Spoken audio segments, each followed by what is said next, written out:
मुंबईसह राज्यातील 13 मतदारसंघांसाठी 20 मे रोजी मतदान होणार असून त्यासाठी प्रचार अंतिम टप्प्यात आला आहे. महाविकास आघाडी आणि महायुतीतील अनेक नेत्यांनी मुंबई गाठण्यास सुरुवात केली आहे. मुंबई ठाण्यात प्रचार तोफा आता धडधडू लागल्या आहेत. गेल्या अनेक दिवसांपासून राज्यातील जवळपास सर्वच राजकीय पक्षांचे नेते चौथ्या टप्प्याच्या प्रचाराच्या रणधुमाळीत सहभागी झाले होते.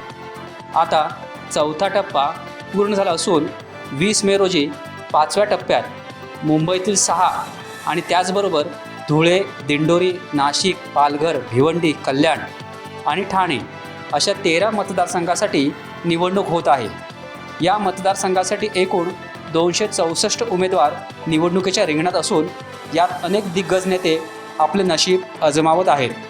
या उमेदवारांच्या निमित्ताने जवळपास सर्वच राजकीय पक्षांचे भवितव्यही पणाला लागले असल्याने राज्यासह राष्ट्रीय पातळीवर दिग्गज नेत्यांची फौज आता मुंबईच्या दिशेने रवाना झाली आहे. पंतप्रधान नरेंद्र मोदी, केंद्रीय गृहमंत्री अमित शहा हे लवकरच मुंबईत सभेसाठी येणार आहेत. याचबरोबर भाजपचे नेते उपमुख्यमंत्री देवेंद्र फडणवीस आणि त्यांचे राज्यातील नेते मुंबईत ठाण मांडून बसणार आहेत. काँग्रेसकडून राहुल गांधी, प्रियंका गांधी, पक्षाध्यक्ष मल्लिकार्जुन खरगे हे प्रचाराच्या मैदानात उतरणार आहेत. काँग्रेसचे महाराष्ट्रातील नेते नाना पटोले, विजय वडेट्टीवार, पृथ्वीराज चव्हाण आणि बाळासाहेब थोरात हे सुद्धा मुंबईतील मतदारसंघावर लक्ष केंद्रित करणार आहेत.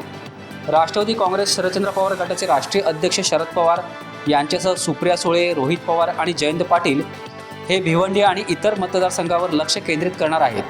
मुख्य म्हणजे उद्धव बाळासाहेब ठाकरे शिवसेना पक्षाचा मुंबईतील प्रचार कशा पद्धतीने होतो याकडेही सर्वांचे लक्ष लागले आहे. उद्धव ठाकरे यांचे 4 शिलेदार मुंबईतील मतदारसंघात उभे आहेत. त्यामुळे ठाकरे मुंबईत किती सभा घेतात याबाबत तर्कवितर्क लढवले जात आहे.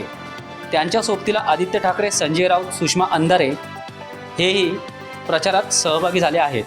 टाइम्स डिजिटलला लाईक करा, सबस्क्राईब करा, शेअर करा आणि बेल आयकॉन दाबायला विसरू नका. पाहत रहा टाइम्स डिजिटल.